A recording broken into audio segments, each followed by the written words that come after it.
All right, good morning. Welcome to what we call graduation day. As you've probably heard many times with your advisors and probably here again, it's not the end. It's just a point in time where we're curious to hear your story. So we heard your story a couple times already. Once in learning session 2 where you told us a little bit about what you were testing.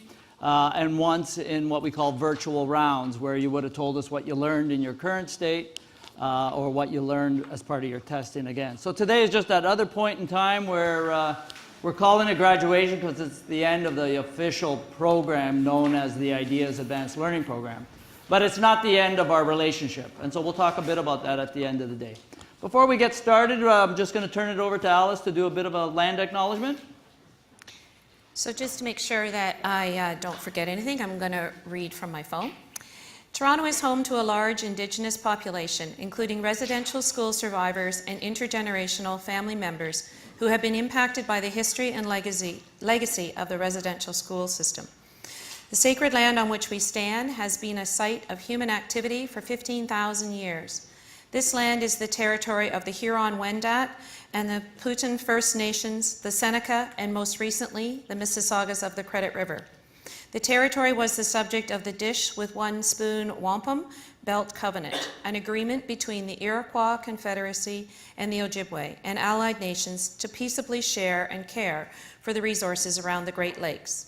Today, the meeting place of Toronto is still the home to many Indigenous people from across Turtle Island, and we are grateful to have the opportunity to work in the community on this territory. Thank you, Alice. Okay, so I forgot to introduce myself for those who are not a student in the course. I'm Joe Mauti. I'm a Quality Improvement Advisor with Health Quality Ontario, and I was the coach for a couple of teams in this room. So I want to say a few words before we kick off the agenda. The first is in your package you'll see a consent form. We need your consent to take your photo and record. Today's session is being recorded. So if you could just sign it and leave it on the table, we'll pick it up at lunchtime. So that's the first thing. And if you do not want to be recorded or photographed, then you would have to sit at your table when your team is presenting. But if everybody's given us consent, then we really do want the entire team up on the podium, either this podium or that podium, even if you're not speaking. It's just important for the people in the room to see who's part of the team and the people in the airwaves to see who's part of the team. So this today is being recorded. It's being broadcast live through the YouTube channel. So it's important that when you are at the podium, you speak in front of the mic, because then that way people can hear your presentation. We are dividing the room into half, so that wall over there is going to come down. We'll make sure that it's announced, so people like John with their back to it aren't going to get clipped. So just, we're dividing the room in half for the team presentations, but everything that's common, the walls will come up. So at lunchtime it'll come up, and then the closing speaker will come up as it is this morning. All right, so let's, some housekeeping. So I told you about the consent form. There is a change in the agenda. So Anna Greenberg, the interim president CEO of Health Quality Ontario, is not able to provide closing remarks. She unfortunately fell in the slop last week and has fractured her ankle. So Lee Fairclough, our Vice President of Quality Improvement at Health Quality Ontario, is going to fill in as our closing speaker. All right, the posters are up. When you present, the posters will not be on the screen, because last time we saw a huge distraction with people looking at it, and so it's very small to look at it. So that's why we encouraged you to create a speech and tell us your story. So what you see here is what will be on. But the posters are on the walls. We recognize that half of you will not hear the other half. But if you're interested in what they had to say, you know, during break, lunchtime at the end of the day, you can take a look, see what's been done. And each team is welcome to take their poster home at the end of the day. Alice, were there elastics with it, or people are just going to use their gum? Okay, so there's no elastic to wrap it up, but don't fold it in 4 pieces. Okay, so remember when we met the first time as a program back in August? There was a welcome webinar and we showed you a slide that said the Ideas Advanced Learning Program has 4 components: learn, do, share, and sustain. And so throughout your experience, you've been doing a little bit of each. Today we're going to be sharing your update of what you've been able to experience in the last 5-6 months. But that doesn't mean we're not also going to be learning. So we do believe in the IHI philosophy of all teach, all learn. And today, as you're telling your story, there's going to be so many connections being made. And so we hope that you also receive some ideas, some motivation to continue testing. Because if you haven't shown improvement, your job is not to call it quits. Your job is to go back, look at your diagnostic information, and try something different. So remember the definition of insanity that Einstein told us. If you continue to do the same things over and over again and expect different results, you will go insane. So please, don't see this as an end, but just a point in time. All right, after we close the walls, we'll talk about the process of, you come up on your left, go on your right. We'll introduce our panelists at that time. But right now, I want to introduce Ross Baker. He's our opening speaker.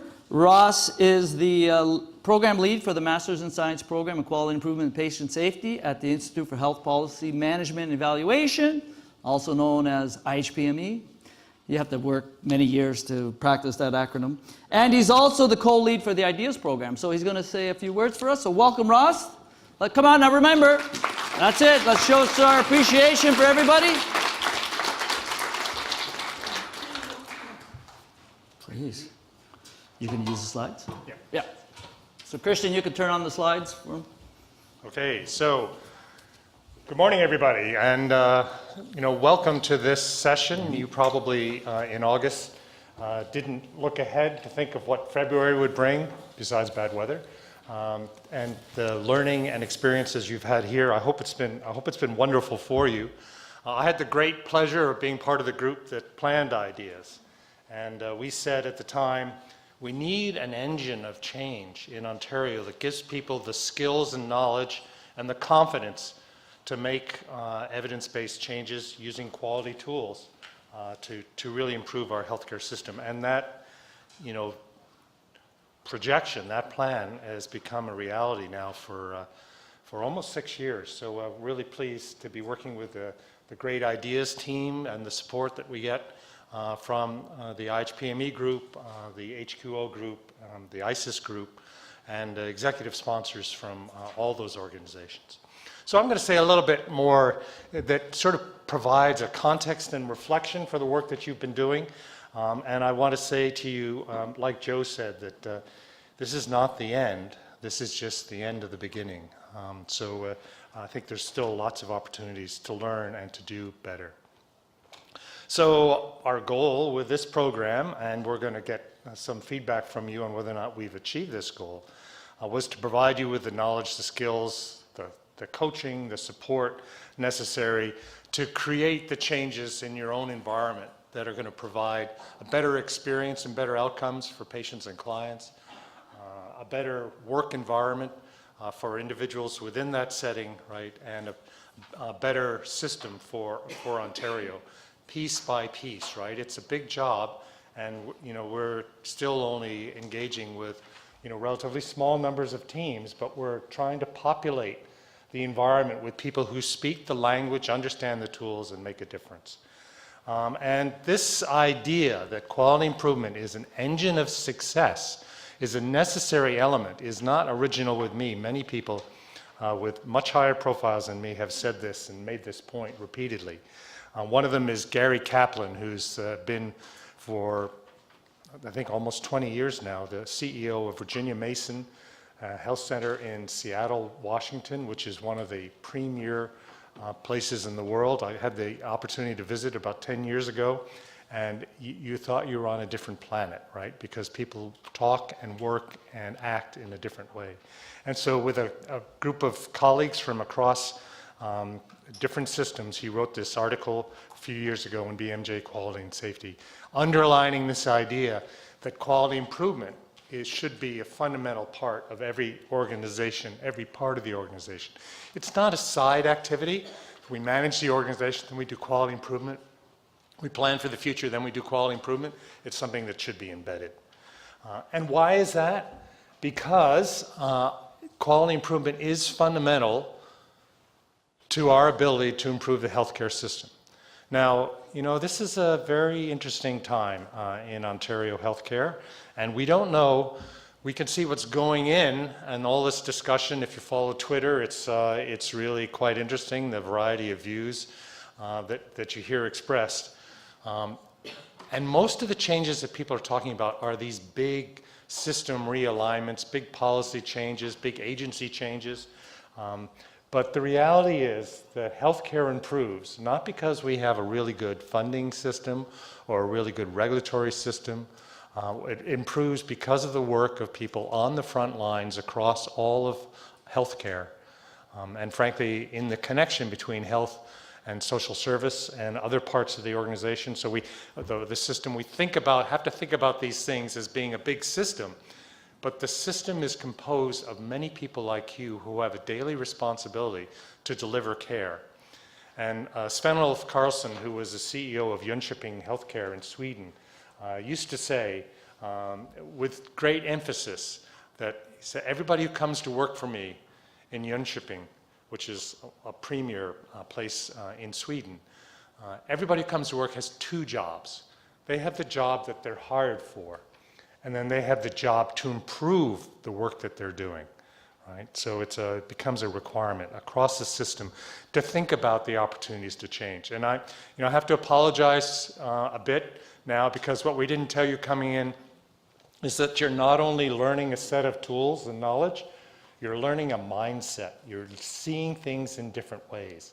So we've destroyed your opportunity to relax when you see these long lines, either in healthcare or in the lunch lineup, or in the wait that you might have somewhere to get a service. Because now you can see that doesn't have to be the case. It's something that we can change. We can make improvements with relatively limited resources as long as we have the right elements in our system. So you've all learned a variety of tools, and you've also learned this important lesson, which is that although it all looks very simple, it's not really easy, right? So part of the reason why we have coaches is that we have people who are experts in understanding how to address these problems with the tools. And it's not just a technical issue, it's a leadership and teamwork, adaptive thinking kind of issue, right? So if you want to be successful, just knowing what the tools are is not enough unless you understand the team that you're working with, both the immediate team and, for many of you, that team that exists in other settings where your patients start or where your patients go from across the system. So that's a big agenda, and it's great that you're where you are right now. And so what I want to leave you with is really two sets of ideas here about the next step. Part of it is around your projects, how to sustain your projects, and we do have this great sort of resource of the coaches who will continue to work with you. And part of it is around your personal learning. What can you do yourself to understand how to improve and improve your improvement knowledge? And the metaphor I like is a sailing metaphor. How many people are sailors in this room? Yeah, okay, see a couple of hands, right? It's not the time of year that people think about sailing in Ontario anyway, but you might go south. So this is the view of a stern of a large sailboat. I think it's a stern. Anyway, the issue is waypoint, not endpoint. If you're sailing a course, every adjustment you make in the course goes around a waypoint. It could be a buoy, it could be an island or something. So you're rounding this major waypoint of understanding and graduating from ideas. And congratulations on that. But there is other tasks that you have to finish in order to continue your journey, thinking about the changes you could test, thinking about the other projects you could take on, and holding the gains in your current project, as well as your individual learning. So let me just say a little bit about what I see based on some of this literature and based on the experience from previous ideas teams about the keys to sustaining and spreading improvement. And there's 7 of them here. So part of it is around measurement. Measurement is a very powerful tool, right? And I think some of you have had your eyes open because you always thought as measurement as something that was very distant, right? People hand you tables of measures. It's not something that you're intimately involved in yourself. But actually, measurement is something that is a personal skill that's very handy. And it's not advanced calculus measurement. It's that ability to see what the right numbers are that we want to track over time. So I'll talk about that. Leadership is a key theme. And with leaders, the way to engage leaders who are very stressed in this current environment is to talk about things that they really care about. So clarifying the linkages to leaders. Thinking about the goals of your project, not just in terms of patients, although obviously patients are critical, but in terms of what happens to staff and what happens in the organization. Thinking about, although we like to say that quality improvement uses our existing resources more effectively, there are times when you need to augment existing resources to get additional ones. Engage staff, build their capabilities, their understanding of these tools that you've mastered in the last 6 months or so, and then focus on adaptation. Standards are important, but it's the adaptation of standards to local environments that's the critical piece. So I'm going to talk about these in just a little bit more detail using some examples from some of the early ideas teams. So one of the early ideas teams was working on developing coordinated care plans for complex older patients in HealthLinks. And this was a team from Sunnybrook that came. And they were measuring their success in terms of the number of care plans that they developed. And they had a target, as you can see there, and then they were tracking their success over time. And this is a very simple graph, and the message is really easy to see, which is that they started to do really well, and then it just fell apart. Now, we all have these experiences, right? And so part of the challenge is to figure out what to do. And so they went in, they drilled down on their experience, and they discovered that the reason why the triad, which was the patient, the family physician, and the home care coordinator, the reason why the triad didn't come together to agree on the coordinated care plan was, as you can see, the issues here. Partly that some of these patients didn't have family doctors, but that wasn't the important issue. It was that they were unable to communicate to the family doctor to get he or she involved in this. And sometimes they were unable to reach the patient. Those were solvable issues, right, that they could deal with moving forward. Leadership, I've already said leadership is important. The key thing about leadership is not to have this mindset of saying the leaders are at the top of the organization and everyone else is, not a leader. The reality is that there's leaders throughout the organization. You can be a leader in your team. You can be a leader as an executive sponsor working with the teams, and you can be a senior leader. And you get disproportionate amounts of time. You get most time from the leaders that you work with on a daily basis. And those local champions are absolutely critical to making a difference. If you work on a team where somebody understands the importance of this work, things can go very smoothly. If you work on a team where the local leader says, you know what, this isn't my top priority, it's much tougher, right? So continue to have conversations with your leaders and reinforce the people who see this as an avenue forward, and help people who don't see it as an avenue forward to understand what value it brings to your projects, to continue to work on them. And as I've already said, leaders have priorities, and they have a culture that supports the work that they see as not only providing the daily care, but influencing the larger direction of the organization. And this is a project that came from Toronto East General Hospital, again, pretty early in ideas, where they were focused on this issue of trying to identify ways to improve the flow through the ED. And one of the issues is patients in long-term care who, at the least sign of some problem, get bundled up and sent to the emergency department. And so the team said one of the things we need to do is to understand which of these long-term care residents are at risk of transfer to the ED, and then provide a little more oversight so we can manage them better and perhaps avoid these transfers to the ED.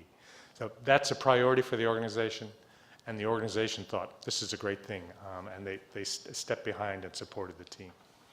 And Chris Hayes has this idea of sustainable adoption of quality improvement, moving beyond the benefits for patients and engaging staff, because they realize that not only can we have better outcomes, we can also create a work environment that doesn't add additional work for this. So it's not all quality improvement is of that way, and we'll come back and talk about what it's like when it's not that way.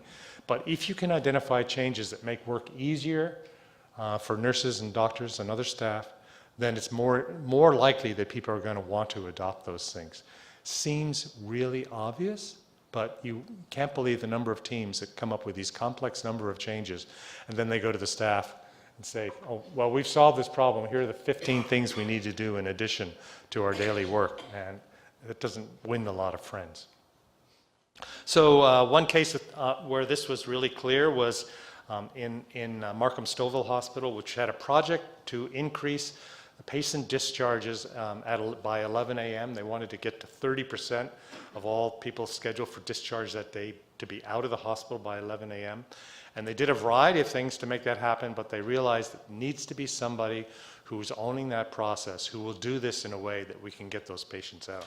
And so they created a business case to use a nurse practitioner, additional hours on a nurse practitioner to achieve that performance improvement. And the hospital accepted it. So sometimes you do need to add more resources. And London Health Sciences, similar kind of issue, but on a much smaller scale. So they were working on mobilization of patients, early mobilization, prevent a patient deterioration in inpatient units. And we all know that's a problem, but busy staff have a hard time spending time on early mobilization if they have many other things to do. So they worked on a variety of PDSA cycles. They won an award that year for the best PDSA cycles among all the IDEA team cohort, and you can see why. But one simple idea that they had was, let's buy a little more equipment. Let's have a few more walkers and other things that are going to help our patients mobilize so we can put them through the unit. Because if a nurse has 5 minutes to mobilize a patient, but the walker is 3 minutes away, it doesn't happen, right?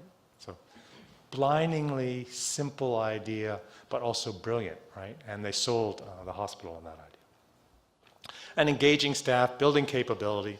So here's the problem. So you now know more about quality improvement than many other people in your organization. And so if you want to have this conversation with them about what you're doing, right, you have to translate, right? Is that your experience? Or does everybody understand what quality improvement is so you can just launch in and tell them what your last PDSA is, right? In organizations where that's the case, and there are some, right, it's a different conversation. But you now have to help others understand. And there's many people who are doing that formally and informally. And one of the best examples of this is this team from St. Paul's Lamoureux, which is a day program in Scarborough. Now, everybody is stressed in terms of resources these days. Believe me, day programs, day hospitals are not well funded, right? So they said, we don't have much resources to do this, but we can have staff who do little bits on an ongoing basis to share this information about our quality initiatives and to help interest people and bring them up to speed on what we're doing. And then lastly, this critical idea of local adaptation. So I don't know if have you ever been in a meeting where somebody comes in and says, well, we have a new standard of care for something we're doing, here it is. And what happens in the meeting? Does everybody get really excited and say, oh wow, I'm so glad to get that, that's really going to be helpful, right? Or do they say, well, they don't really understand how we do it here, or do they, right? So the reality is it's standards plus local knowledge of adaptation. Both of those together are much more powerful than either separately. So local adaptation says, yes, we have to make change. We have to understand what the core change is. What's the hard center, as they say in implementation science? And what's the adaptable periphery, the things that we might change in our local environment because of our resources, including our staff, because of the kinds of patients we have and so forth. So think about this. And the experience and voice of patients, obviously, very important as you think about adapting changes. So one example is, again, from Sunnybrook, building a sustainable process, and that's quite a flow chart, integrating the patient voice to make sure that the changes we want to make are realistic in terms of the patients that we're seeing. So those are the 7 issues around sustaining and spreading improvement. They're easily adaptable to any setting, inpatient, outpatient, acute care, public health. So I urge you to think about this as you go about your current projects and you think about new projects. And our evaluation that we did of ideas the first 3 years went around and looked at posters, much like the ones you have here today, and said, so, are these issues really prominent in people's discussion about success? And you can see from this that, yes, it's about creating a culture and environment with support from leadership and resources to make a difference. So that's the agenda, right? Is not only thinking about what you've accomplished in the last 6 months, but thinking about, now how do I build upon this in terms of my project? And also, how do I build upon this in terms of the knowledge and skills that I want to develop? And we're fortunate to have a variety of resources, many of them available at little or no cost online, from HQO, from IHI, from the Health Foundation in the UK, and many others. And sometimes there's a small charge in this, but often if you come through and you ask people about access, and you're in a situation where you don't have the resources to do that, there's mechanisms to get there. So think about that. Think about what you've learned and then what you'd like to learn. What's the next step in your journey moving forward? And I wish you all great success in your work.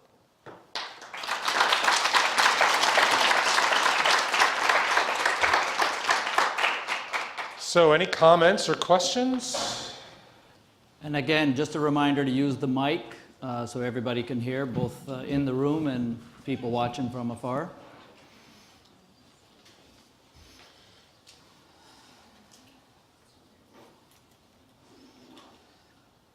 Going once, going twice. Jacob? Hi, thanks, Russ. That was great. My name is Jacob. I'm one of the statistical coaches from IACES Great. and part-time photographer. Great. I was struck by the way you present the highly adaptable change as benefits beyond the patient. Because usually when we help teams set up their projects, we're saying your patient-oriented measure is your outcome, and effects on workload are a balancing measure. We don't want that to get worse. Would you recommend ever framing the workload measure as a second outcome that you're also trying to improve? So you're trying to make things easier and better at the same time, and change the way that's set up? Yeah, that's a very good question, Jason. Thank you for that. So I actually think it depends on the situation, right? In organizations that have a strong quality culture already developed, you can go right to the patient outcome. But in places, and it's many places right now, where there's a lot of stress in the workplace and people are feeling overburdened, you recognize that if you say, and we're also tracking the impact on staffing, right? If you're working in an emergency department right now, the last thing you want is somebody to come along and say, I have a great project for you, right? So that's, you have to be sensitive to that. That's the reality in which you work. You have to understand the context in which you're trying to do that work and what drives people right now. People are open sometimes, not always, but open sometimes to short-term additions to their workload if you have a compelling vision about what it looks like at the other end, right? So that's the other piece on this. But it's being very aware that although everybody's there because they want to do the best for the patients and clients they see, the reality is they also want to go home and have a life at the end of the day, right? And we need to recognize that, I think, moving forward. You touched on a piece saying that we now probably know more about QI work than our employers, potentially. Yes, yeah. And I think that's 100% true. So going forward, now that we have all this great knowledge and tools, how do we go in and take that and use it? Because now I see these changes being done from a hierarchy down, and they're not successful. And we've got all these great tools to build it up and make it successful. How do you break into that? Because there is a huge gap, especially in smaller. There is a gap, healthcare. and we realized that early on, and that's why we created this executive sponsor stream of ideas to reach out to the people who are most directly connected to the projects. And that's been reasonably successful. We don't get all the executive sponsors, and we don't get their attention all the time, right? But let me tell you, organizations that have strong executive sponsors pave the route. Everybody else has their machetes out, and they're cutting through the thicket, right? And the people with executive sponsors discover there's already a path, right? We just need to go down the path. And so how do you make that connection for people? Well, it's finding somebody in your organization who sees this, who understands what it is you're talking about, and then using them, if they're in the leadership team to make a difference. It's not easy, right? And actually, as we're thinking about what the next iteration of ideas is, we're saying, we need a leadership agenda on this. We need to address senior leaders and their understanding of this as a strategy to improve care. There are some, and there are places that you can go in Ontario and elsewhere, but it's sadly not as far. So my only suggestion at this point is to find somebody who can help you make that conversation, right? And who can go forward and say, you know what, we could do this by fiat, but if you really want it to work, let's get a team together and figure out how to design this in a way that fits in with existing practice, the needs of the patient, right? And takes into account the additional costs that might be there in the short run. But, quick fixes tend to be undone, and people know that. So you have to give them an argument that they understand. Thank you, Ross. Okay, thank you. All right, we're going to take a quick 180 second, not even, 120 seconds to bring down the walls, and then we'll start the presentations. So whoever's in charge of pushing the button, come on down. Okay, I just want to introduce what we call our panel. And so our panel is people that are curious, and like you, after every team presents, we want questions. So there's 10 minutes for your presentation, 5 minutes for questions. So let's first find out who's on our panel. Their complete bios in the program. Well, let's a few words of who you are and what connection you have to quality improvement. So we'll start with Danielle. This one. Your voice is probably gonna. Is my? Yeah. Can I just project really loudly while he's? So this is the second time I've been here for one of these, and getting the mic to work created the greatest anxiety. So hopefully I'll figure that out this time. My name is Danielle Martin, and I'm one of the managers within the quality improvement team at Health Quality Ontario. And so I have the privilege of being the manager who works with the ideas team. So I'm very, very excited to be here. And I'm a little bit of a QI nut. I've got a long background in quality improvement, and there's few things that get me more excited than a really good process map. So I'm really looking forward to having I'm lots of fun at parties.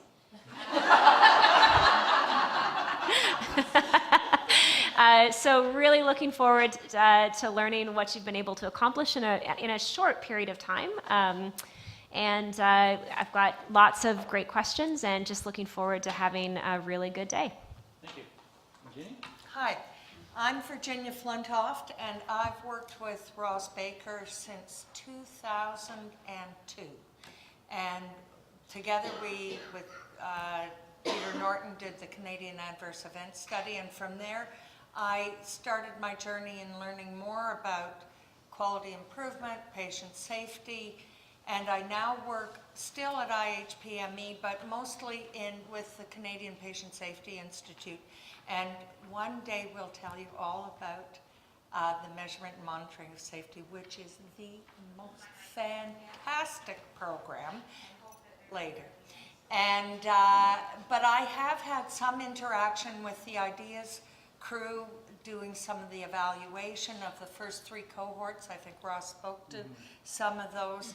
And then since then, I have always been interested in the projects that are brought forward by you guys. And I've had the pleasure of calling on Joe to help us in our work through the Canadian Patient Safety Institute. So I don't have nearly the experience that Danielle has, but I will try to ask you some good questions.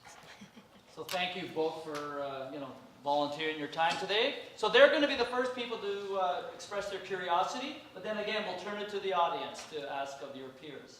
I also want to acknowledge that perhaps there's other people in the room that aren't a student in the program, so thank you for being here and supporting your teams. And you can acknowledge those individuals when you come up. All right, any questions about what we're going to do, why you're here, if you're in the right room? Okay, so Danny's sitting right in front of me. He's going to give you a 5-minute warning, a 1-minute warning, and then the stop sign. You got it figured out, Christian? All right. So, and then when he stops, I'll gently come up. All right, our first team is called PSW, Reducing Missed Care, with David, Poppy, Michelle, and Kathleen. If you can come on up, and let's make our hands warm.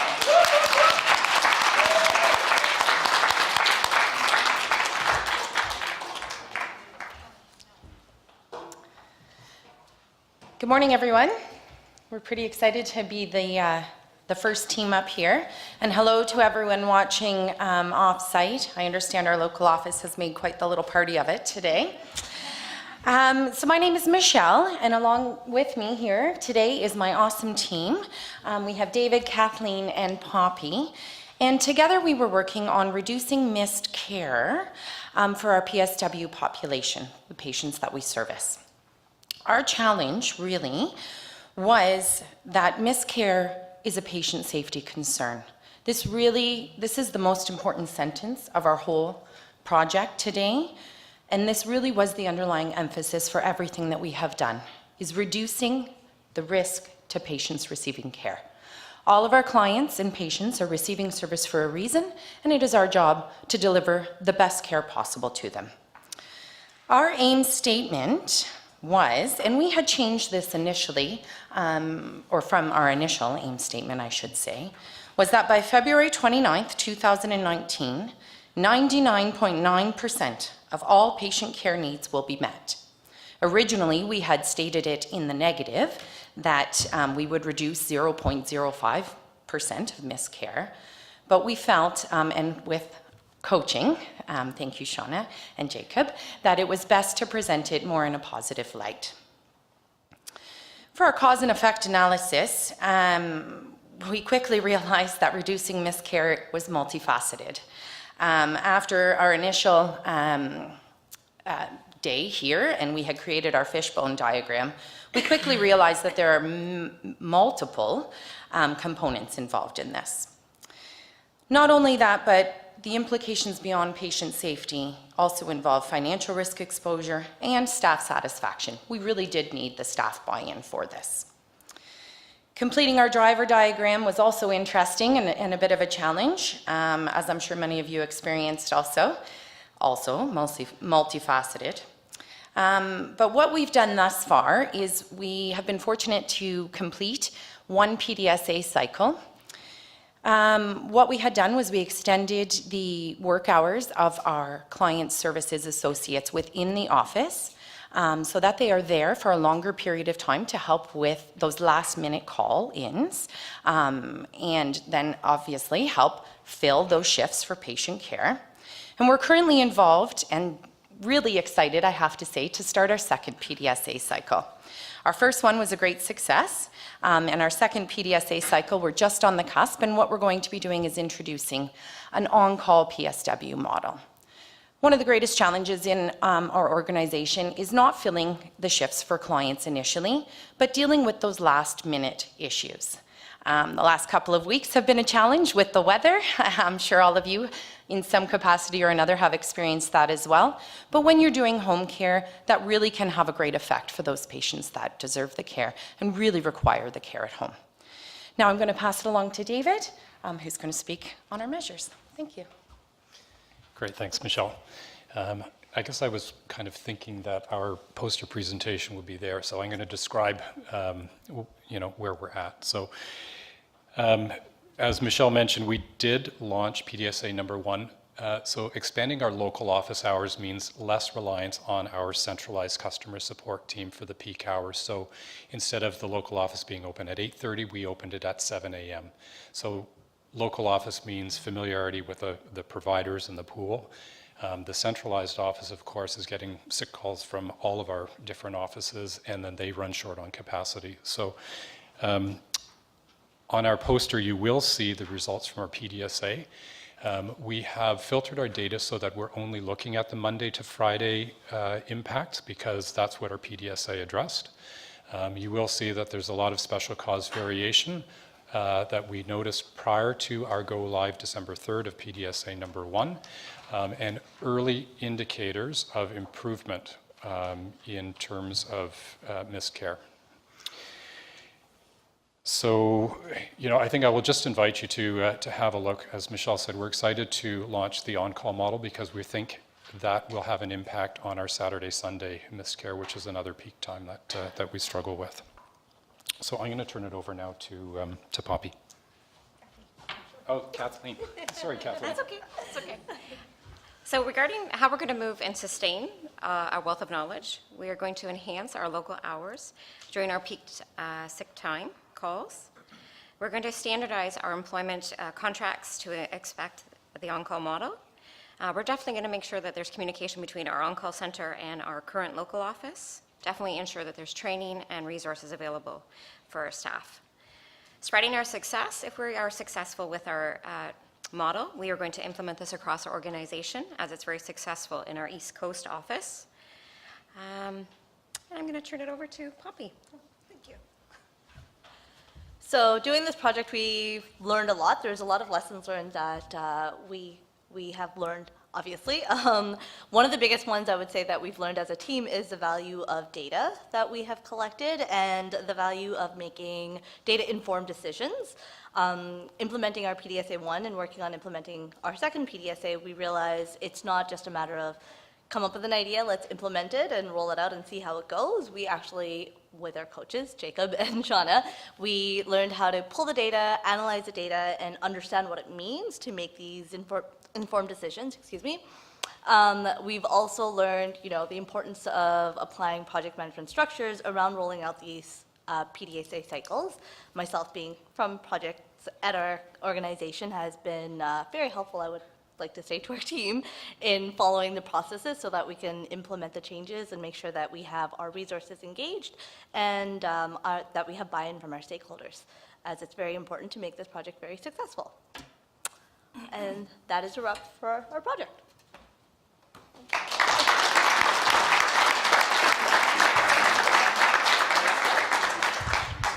right. Well, we'll take questions. So. Is this working now? Okay. So I'm excited about all the projects. I was really excited about this one because I think I had some early discussions with one of you about this project when it was coming together, and it struck me that this is a project where QI tools, I think, could be so helpful because there are so many root causes that could contribute to this, and I loved your point about the data. Like, it's just a project that I think you could peel back an onion and, there's so many really neat things you can do with this. And so I really commend you for jumping in. You probably have given yourselves a couple of years of work just getting through all the things that you found. So congratulations. Was there any kind of root cause that was particularly surprising that you really hadn't anticipated as being a driver for what you were seeing in the data?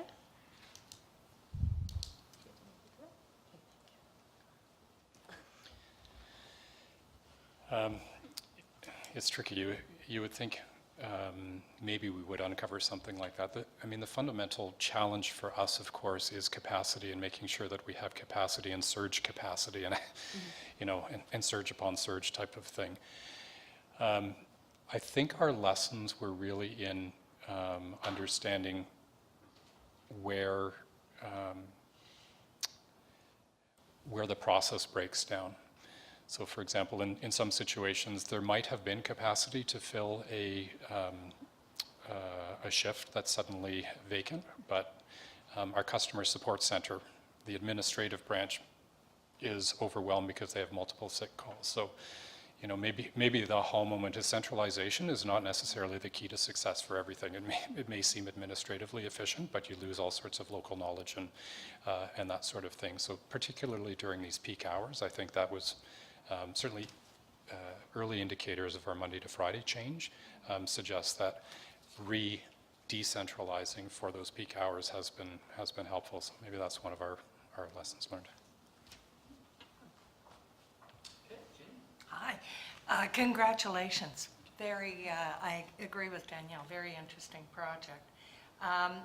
You have a real leader in Jennifer Rogers, who I had the pleasure of working with for a number of years. She's amazing. So you've got a big part of the battle there. I'm interested in whether you are speaking to your patients and asking them if they, especially your longer term ones, do they notice a difference in as you implement this and monitor it over time? Do you plan to do that? So we haven't yet spoken with our patients, but we do regular monitoring, if you will, of patient satisfaction. We have a couple of tools that we currently use and implement monthly. We do what we call service quality checks. So we have a CSA, not from their area, because that could produce some bias, certainly. Do random calls to clients to gauge their client satisfaction, not just on the provider that attended that day, but overall. We also do look at the numbers on a monthly basis with regards to any complaints, compliments, etc. However, when those things occur, we do try and address them immediately. I think you raise an interesting point, and perhaps once we do implement an on-call model, that might be the opportunity to engage some of the clients.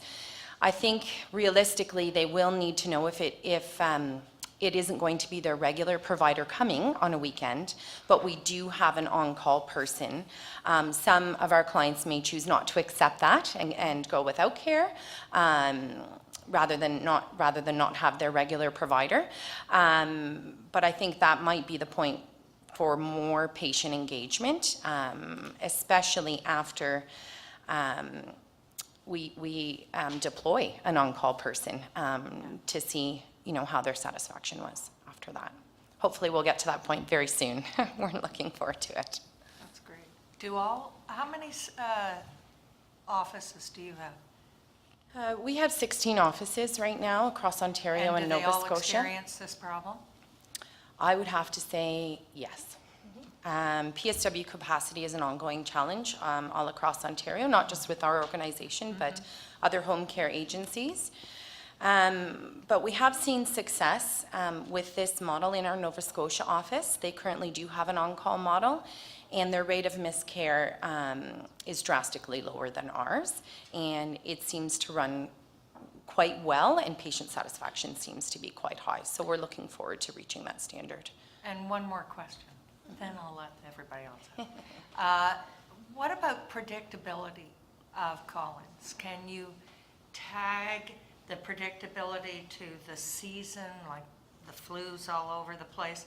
Can you tag it to PD days, weather, or perhaps the individual has a tendency to?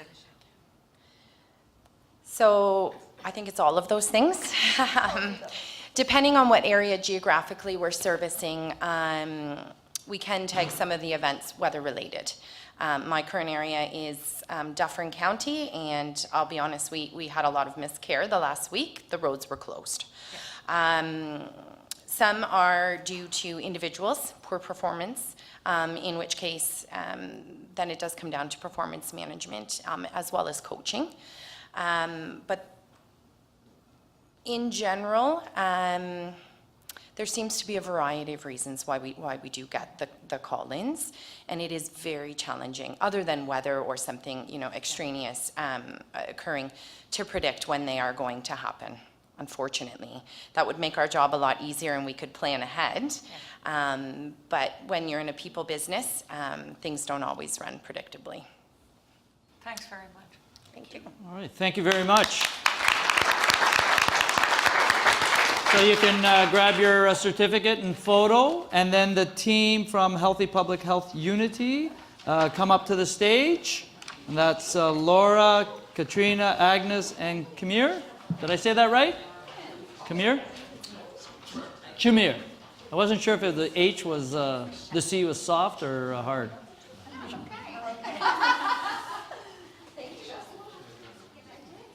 Danny, I'm going to be in the back, so if you flash the 5-minute question thing, then I'll know where you're at.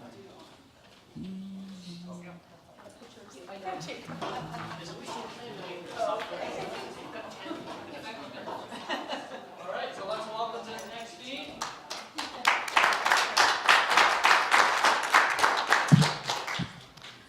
Hi there, my name is Katrina, and I'm with my colleagues Shamire and Agnes, and we're from the Haldeman Norfolk Health Unit. Our team leader, Laura, could not be here today because she had a baby in the last couple weeks. Yeah, so she couldn't be here, but we do have our wonderful executive sponsor, Marlene, here for us, giving us that support. So at the Haldeman Norfolk Health Unit, our project is on improving joy of work. So we follow the IHA framework for joy in work. So kind of I'll start you off with how we kind of got to and started our journey. So when we started the Advanced Ideas program and we were thinking of ideas, a common theme was coming across that we felt that there's some sort of dissatisfaction at our health unit when it came to the staff and their engagement levels. And we weren't quite sure what it was. So when we tackled joy in work, we started with our problem statement. So our problem statement kind of identified some of the things that we thought might be going on. So there were some external factors, there's changes of standards, as well as we had some internal leadership changes. And because of those changes, we thought that there was some staff were experiencing high levels of stress, disengagement, dissatisfaction, and burnout. We were thinking that had an impact on our clients. So from the problem statement, we kind of formalized things into our aim statement. Taking from the framework we are dealing with, we decided to use a Net Promoter Score. So it's a very simple score, 0 to 10. How likely would you be to recommend Haldeman Norfolk Health Unit as a place to work? So with our diagnostic journey, we didn't just stop there. So we initially asked all the staff members, so 101 surveys went out. We got about 80 responses back, 0 to 10. How likely would you be to recommend? We also then went a step further because we didn't want to do this project to the staff. We wanted to do this project with the staff.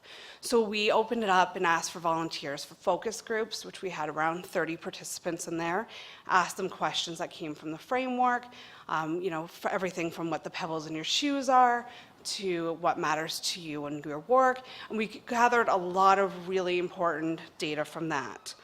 And then we also, from there, listened to what some of the concerns were. We were able to figure out what the top concerns were, what the top impacts to joy in work were. And then we also went back to the staff and said, okay, these are the top 10 pieces of feedback that we've received. Please vote and let us know what the one thing that would most impact your joy in work that you're having here at the health unit. And so we did a democracy and we were able to create a Pareto chart from there. We also did a little bit more of an informal diagnostic with an impact effort grid of different feedback that we've received from those focus groups. So now Agnes will talk about, I talked about where we started, kind of what we did. So we have identified about, Katrina covered, we've identified about 11 change ideas that we could propose to the management staff and identify exactly where the priorities may feel, they may feel the priorities might fall. Very quickly it became evident that most staff, when we did our Pareto chart, and you can see it on the wall in our poster, one big idea that came forward was really staff's understanding of what the approval process is currently with the added level of management. So we had program managers who had a lot of autonomy over directing our programs to now having a manager of health promotion or health protection, and then that moving to director of health unit, and up and up and up, and it became a delay in people being able to do work. They didn't understand who does what, who's responsible for what, while this red tape all of a sudden.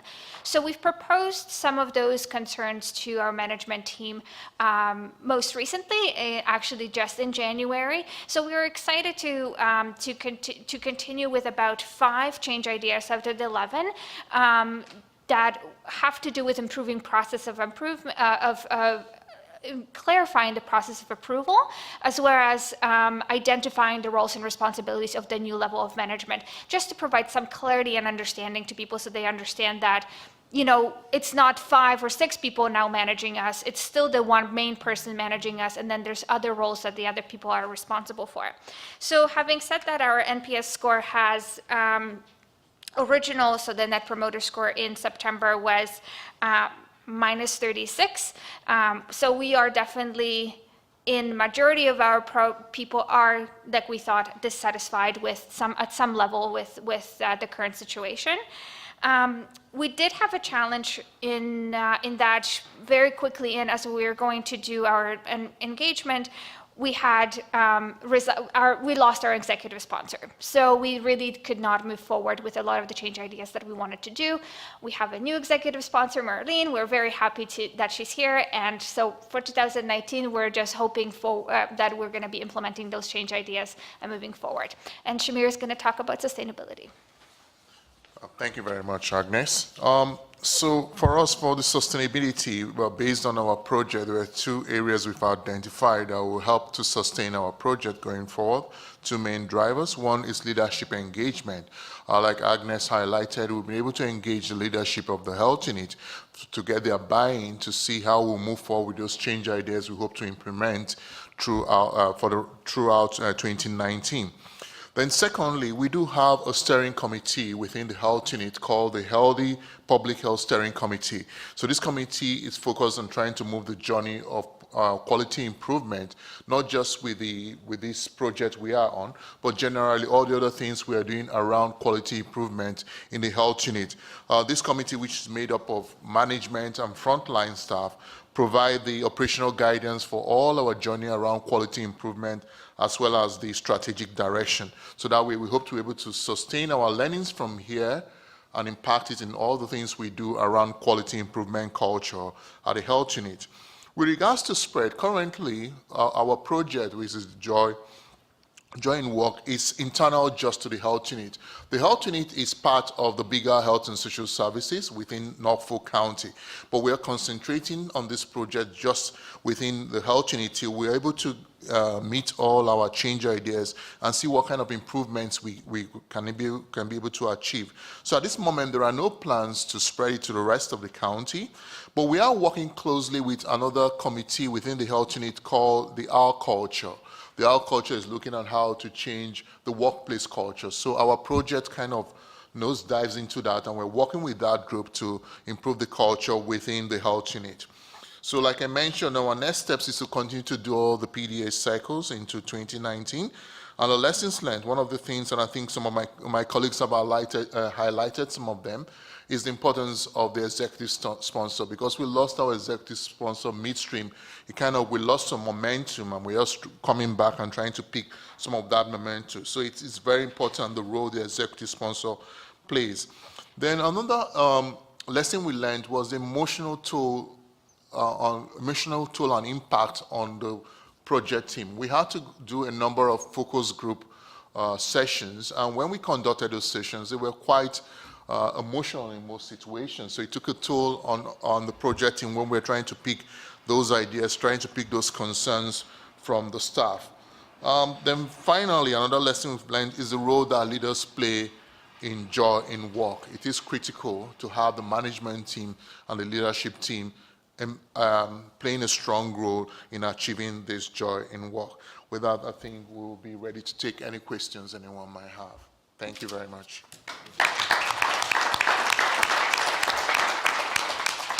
Virginia, you want to go first? I sure do. Thanks, Joe. I won't ask as many questions. So I'm interested in whether you looked at differences in Joy and Work between different employee groups. And if so, how did this difference contribute to the predictors of joy? Yeah. So one of the things with our health unit is that we're very small. We have about 101 staff. That includes a casual, and we have quite a robust casual group with us. So in order to keep a comfort level with our staff, with our project, we wanted to ensure everything remained confidential, particularly when we're talking about Joy in Work and we sensed a dissatisfaction and there were some leadership changes. We wanted to get as much buy-in from the staff as possible. So with that, we wanted to say with the focus groups that, we wouldn't highlight who said what. We would take their information and then strip away some of those identifiers. So like I'm the one who receives the NPS score results, I have an idea of which group is which. That's not something that I'm sharing with our team because we're looking at it holistically overall instead of just this team versus this team, because something we are finding from our results that it's not just a one-team problem, it is something that we're all experiencing. Great. One of the things that well, I liked many things about your project, but one of the things I liked is how you talked about, engaging staff through focus groups to try to understand it, because I think that one of the things that will be particularly challenging about this project, it's not just what you're implementing for your change ideas, but how you implement it. And so you were sort of talking a little bit about how you're going to continue that structure of engaging people. So I think that's really great. You made a reference at the very, very beginning, and I'll confess I haven't had a chance to look at your poster yet, but you talked about client experience, and there was, I think, a reference to it. And I don't know if it's appropriate, or if you do any kind of client experience. I wonder if at some point you'd find a correlation between the experience of your staff and the experience of clients. So we are, the nature of public health is that we rather look at the community at large versus providing individual client care. So we don't necessarily have that point of view. However, because we do have a number of clinical services, if people are disengaged or unsatisfied, it can in a way translate to, I don't know, a client experience, right? As if you're somebody who's not necessarily engaged or is undergoing something that due to environment at work. So I think it's indirectly. Got it. Our clients right now for this project are predominantly our internal staff. Got it. Okay. All right, from the field, go ahead. I'm going to get you the mic. So. Hi, thanks for your presentation. I'm from the Huron County Health Unit, so I'm really interested in the work that you guys are doing, also in public health. And you talked about spread to your the rest of your county health and social services. I forget what it was exactly called, but I wonder if you've thought at all about spread to other health units and spreading what you've learned. And do you think that some of the root causes you've identified are just really unique to your organization, or do you think there's something else that other health units could learn from the work you've done? Thank you very much. Definitely, one of our goals is to disseminate our findings. We are at the midpoint of our project. We do hope by the time we get towards the end of the project, we're able to make improvements. We will definitely disseminate. There are obvious avenues, something like topic. We would consider presenting our topic. Now, with regards to the challenges that we identified, I wouldn't say it will be unique to us. I think it's something that I'm sure would happen in other health units. It's all around the new OPHS that was coming in there. It was coming from the ministry, coming in different directions. There are new standards to be made. There are new regs to be made. All of these things just came into that mix, and that's what got us to where we are. Do you want to retort? No? Time for one more question from the field. I think this is applicable to all of us if we were an employee. Somebody comes to you and says, hey, we're going to increase joy in work. What's your reaction? What are you curious? Yeah, thank you. It's Bill Baker from Leamington Family Health Team. So we are kind of experiencing the same, and we're looking at some approach. When it comes to the confidentiality and individuality of the situation, how did you approach that? You talked about doing it in groups. How do you really get the confidentiality in the groups, or is a one-on-one input better and getting a common denominator there? So with our team here, we're very diverse. So Agnes is a nurse, and Shamiri is a director. Laura was is a dietitian, and I'm the administrative assistant for the health unit. So that alone has kind of led to us to have a little bit of a wider spread within our health unit, because we are from different areas, health protection, health promotion. I'm kind of a little bit overall, and then Shamiri is from the leadership team. So when it came to the focus groups, we made a conscious decision as a group that Shamiri was not to be involved. Just due to his position, it didn't make any sense that we wanted staff to feel comfortable. So when we were communicating with staff via email or in person, we were letting them know what our thought processes were. We were trying to engage them with why we thought it was important to be confidential. We were kind of asking staff a little bit one-on-one, would you be comfortable doing this? And then another point of that was of consideration was that we have a wonderful staff that is incredibly passionate and dedicated, and they're also not afraid to speak their mind. So that kind of allowed us to have a little bit of an edge maybe towards having those kind of candid discussions that maybe other organizations wouldn't have off the hop, because our staff are not afraid to speak their mind on most things anyway, so we did have that as a benefit as well. And last retort, so did you synthesize some of those responses into common buckets of concern?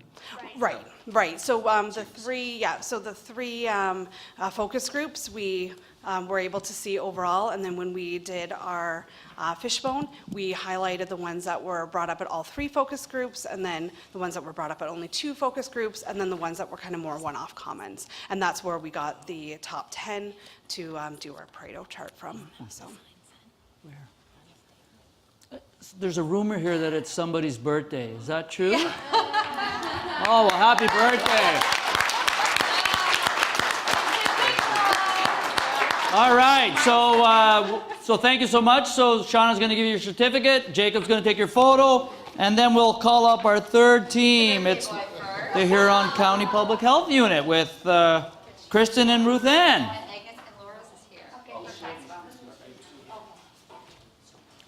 Nope, sorry.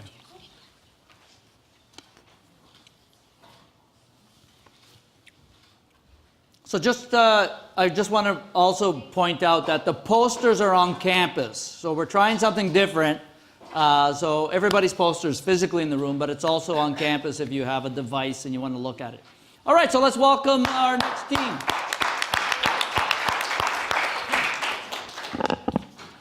Hi, I'm Ruth Ann. I'm sorry, I've been a little bit sick this week, but I'll try to.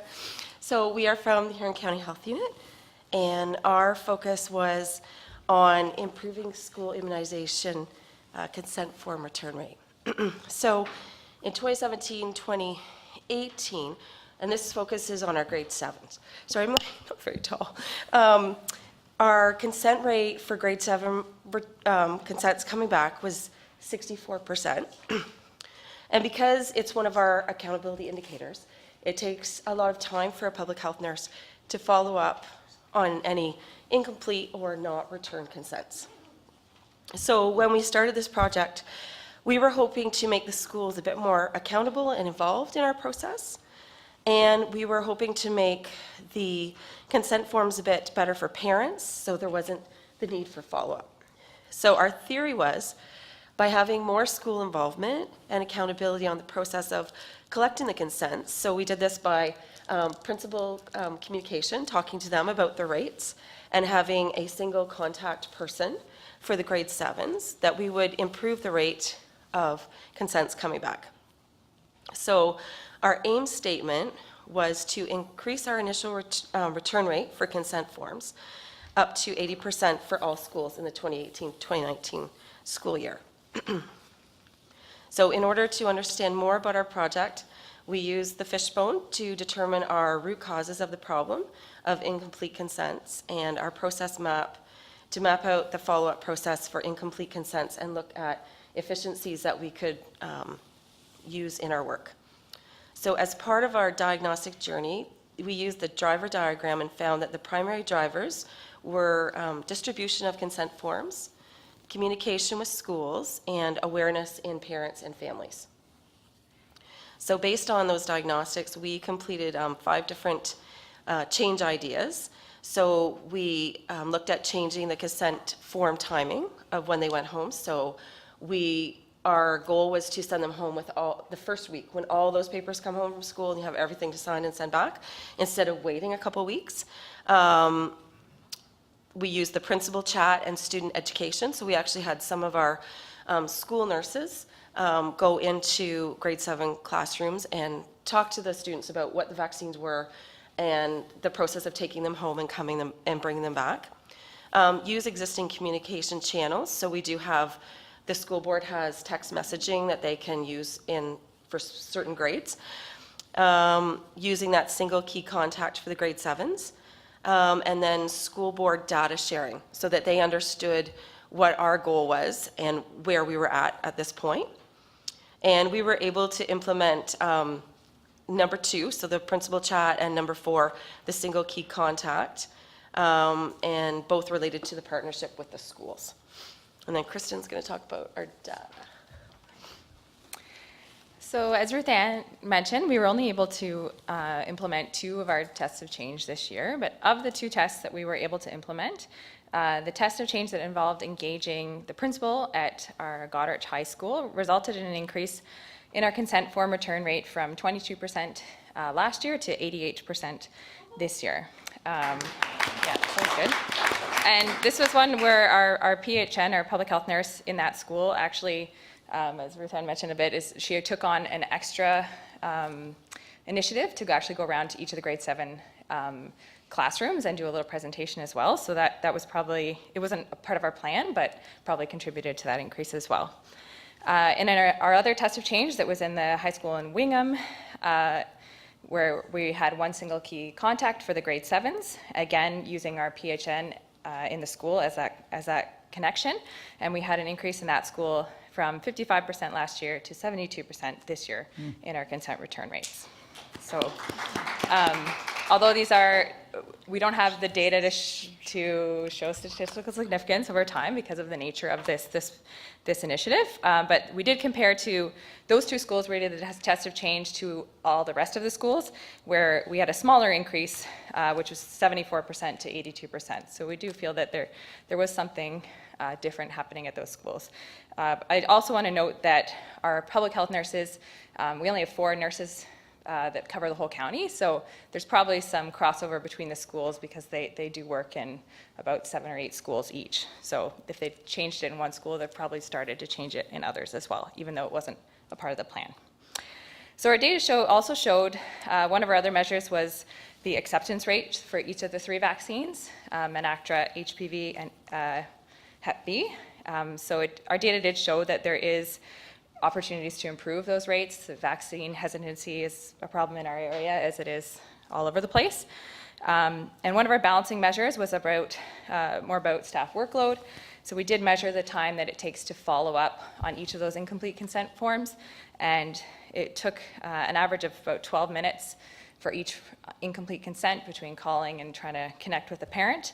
So in just the increase we made this year, we calculated that we've saved about 21.5 hours of direct PHN time on the phone. So that was a big win for this year. Unfortunately, it probably got balanced out by us attending 7 days of training here that will next year, maybe. Yeah. So our next steps, we're going to try to attempt our other 3 PDSA or tests of change that Ruth Ann mentioned. Because it only happens once, we only have 1 opportunity to make changes kind of in August. So we're going to try that again next year. We're going to continue our data collection for 2019. So we'll be able to add our 3rd dot on our run chart because we only have 2 so far.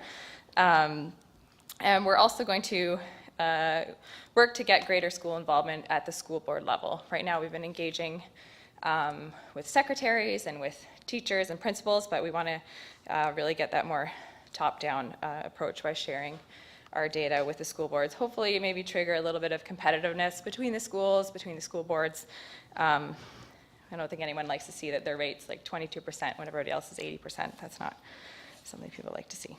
Hopefully they care about that. Yeah.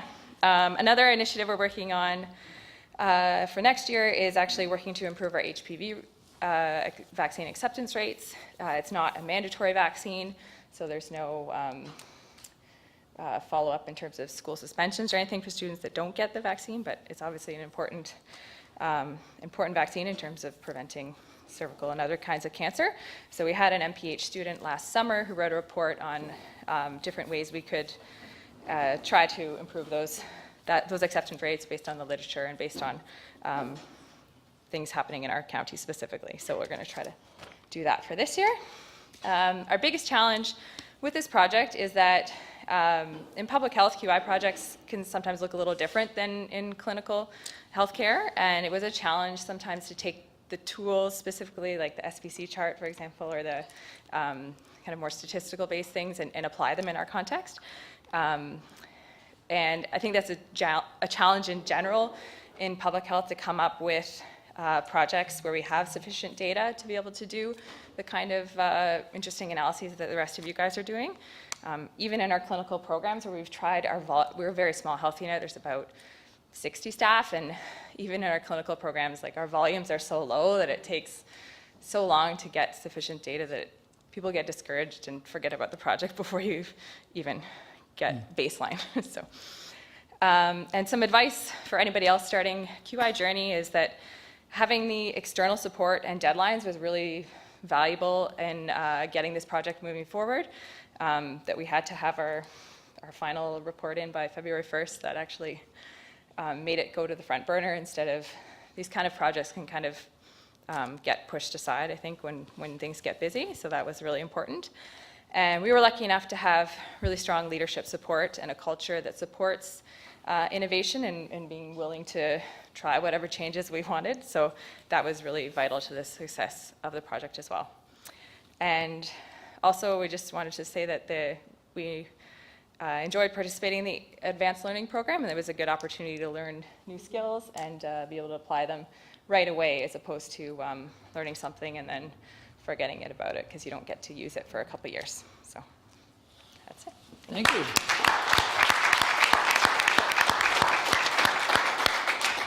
All right, Danielle? Great. I loved that you went in and talked to students and kind of explained and got them engaged. I thought that was so, that was a great example of kind of engaging customers. Two things that I had a question and one thing I found interesting about this project. So one, I was curious about whether or not you had any discussions with parents in terms of getting their feedback as a bit of a focus group, and I know that may or may not be easy for you to do in the way that you're structured. And then the second thing is, anytime you have to work with a different sector where, you have to work with a partner, and particularly with schools, they're also busy. And so asking them, so I don't know if you had any kind of, answer the question about if you engaged any parents, and then any reflections on working with an external partner. Okay, maybe I can ask the parents one. School? Okay. So we had talked about trying to engage parents, like in a focus group, for example, to figure out what the causes are of why forms aren't getting completed. But I think the outcome of that discussion was the kinds of parents that would show up to the focus groups are also the parents that probably had their forms in on the first day anyways. And that's, an ongoing challenge in trying to engage the hardest to reach people is a challenge across all of our programs and data collection and evaluation. So we decided against that because we didn't think we'd really get useful information out of that. So. And then, for the schools, we know that they are very busy. They have a lot of other things going on. So when we looked at implementing changes at the schools, we purposely this year picked schools because we are small. We know all the secretaries and we know the principals. So we picked schools that we knew would be receptive this year to changes. Next year, we're hoping to branch out to those schools that maybe aren't as open to change, but we're hoping with the successes of the other schools that they will see that and then want to follow suit. So we kind of did the low-hanging fruit first, and then we'll work our way up. Yeah. I find this fascinating. First of all, it drives me crazy that people wouldn't sign. But that's another story. But I'm interested in the difference between Goderich and Medill, and their starting position is hugely different. And why is that? What did that principal, so the principal had a huge impact on this difference. Why was it a surprise for him or her? And what did she or he do to raise them up to 88%? Another question is sort of what Danielle was talking about, is engaging parents. We're engaged with our GPs by email now. That's approved. Can you not send out email alerts to parents saying it's coming, check your kids' backpacks for it, and we need it back X time? Yeah, so okay. Maybe I'll answer your second question first because I just want to remember right now. Yes, one of our tests of changes, we wanted to use the school's existing communication channels, including email, text messaging, Twitter, whatever they have. Yeah. Unfortunately, we weren't able to, the schools are super busy right at the start of the year when we needed to engage them, and we weren't able to. So that's what we're going to hope to do this year, especially taking a school board down approach. If they're told they should engage with us, we'll hopefully have more success. And ideally, I would love to see our whole consent process online, because that makes so much sense. But we know other health units have gone that route and had some significant challenges. So we're going to probably wait till they figure it out and then jump on board. And then for Godrich, I think, I'm not sure why they ended up with such a low rate the previous year. Other than it is one of our bigger schools, and our 7 and 8s are in the high school. I think their principal was probably surprised by their rate when she was told that. But I think the biggest driver there was the school health nurse doing the education sessions in the 4 or 5 grade 7 rooms. And then each Tuesday when she was back, she went back to see if there was more consents, and she kept reminding the students. So I think her efforts lent directly to the increase in the return rate increasing. Thanks. And just before, is there an issue of language, or you talked about literacy, so average education of parents between different groups here, their socioeconomic status in return of these, or maybe their religious beliefs? And I think probably all of those factors play a role at different schools depending on their demographics. Yeah. So it is something that we always look at, the consent form, and try to have people look at it to make sure that it's, easy to understand. And there are, like everywhere else, people with varying beliefs about vaccines. Yeah. So we just try to work at that. When we don't get the consents back, we try to deal with those issues one-on-one. Yeah. To explain to them. Thanks. Yeah. Nicely done. Questions from the field? Well, hold off your applause. Time for one question from the field. Yes, I figured that. Public health to public health. Please share, more of a comment, not a question, but also congratulations. I mean, it is such a relevant topic, and like you said, being in public health, this one crosses all sectors and is relevant to all health units. So I do hope that you're able to share the lessons learned, and good luck and congratulations on your improvement. Thank you. Thank you. All right, now you can receive your certificate from Shauna and your photo from Jacob. And then the Leamington area and area family health team can go up. And we have Jordan and Amanda.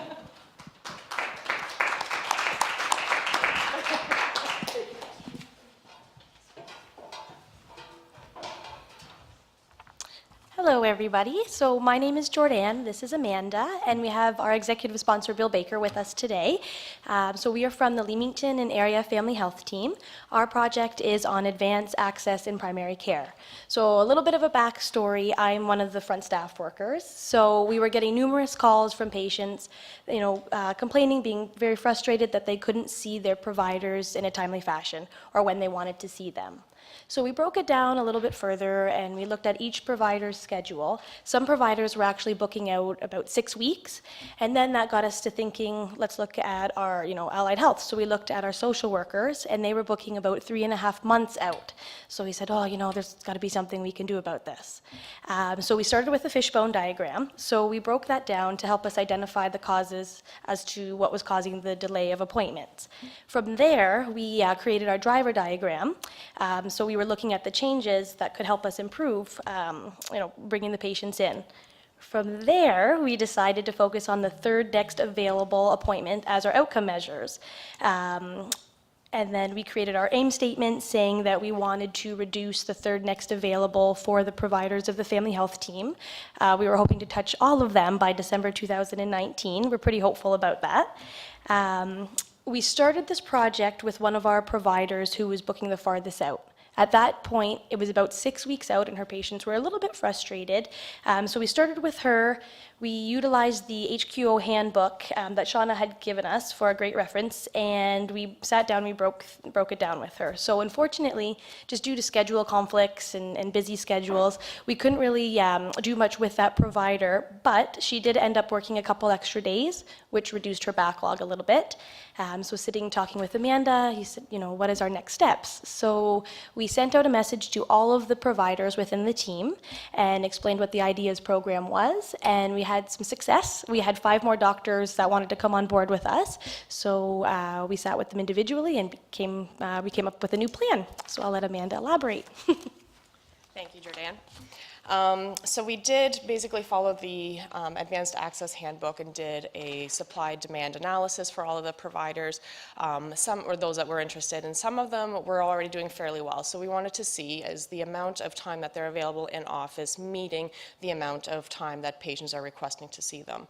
And the goal would be obviously 1-to-1. So some were fairly close and others were not. And so each one of those providers, we had to narrow down a little bit more into what was happening. So we did a lot of PDSAs. Every single provider had a different PDSA. So we have some of that written on our poster in the back over there. So one of the providers who we're working with still was able to open up a few more appointments. So she was able to add in some appointments on a weekly basis, and what we found was that her TNA, her third next available, went from 11 days down to now 3 days. So, and that has been consistent now for 5 points. So I think that could be getting close to special cause variation, but we just need a couple more points. So we're getting there, Jacob. Some of the other providers were already doing really well. So their TNA is kind of hovering around that 4 to 5 mark. And so we're like, let's just keep monitoring and we'll see what's happening. And their supply demand was only off by 0.01. So they're very close. Another provider doing fairly well, but what we noticed when we looked at the data over the last year was there was a lot of appointments missed due to commitments at the hospital. So working in acute care is something that happens a lot with primary care providers. And so due to those scheduling conflicts, missed 500 and some appointments within a year, which added up to quite a bit. So we asked, is it possible to change your schedule here so that that doesn't happen? Fortunately, the schedule at the hospital was able to accommodate, and so the suspicion will be going forward that those appointments will not be missed. So we didn't necessarily make any change in that respect, but we're going to be monitoring to see, okay, if that change at the hospital is effective, will that improve his supply demand as well? And the last one that we worked with for the practitioners at this moment has a very large practice, so a roster size of over 3,000 patients, which is very large when majority are around 1,700. So trying to improve patient access is quite difficult, and we're going to be working with this provider going forward because there's a lot of things that we can try to tweak. But at this point, he was agreeable to starting diabetes group appointments. So we're able to consolidate 12 visits into 1 visit, and that opens up spots every month then. So that's been successful so far. So moving on, when we did the social workers and did an analysis to see why was the wait time so long, we found that some of the policies that we had in place or procedures that we had in place allowed patients to keep coming. So when we did an analysis to see, how many patients are being seen, we found that 20% of the patients that were being seen were taking up 60% of their time. And that was going anywhere up to 70 visits within a 3-year span. So when we looked at what is best practice and evidence-based, the CBT model suggests that limiting visits to somewhere between 10 to 20 visits is ideal. So we have implemented that and shown that the reduction rate has improved our wait time. So we were booking out 3.5 months. We are now down to 5 weeks. So we're very happy with that outcome. And we also looked at their no-show rate. So there was a pretty high no-show rate for social workers. And one of the reasons that we thought was that patients were booking appointments without necessarily wanting to come. So they were doing it as a way to please the provider or whatever. So we implemented a self-referral process. And unfortunately, it hasn't been as well adapted as we had hoped to. So 57% of referrals that are coming in to date are still referrals from the physicians. What we've seen, though, is those referrals, there's about a 27% no-show rate. Those who were self-referred, it's only 15%. So we're really hopeful that as we continue going forward and encourage the providers to follow through and allowing patients to self-refer, that no-show rate will help to come down, and that will help with availability with the social workers as well.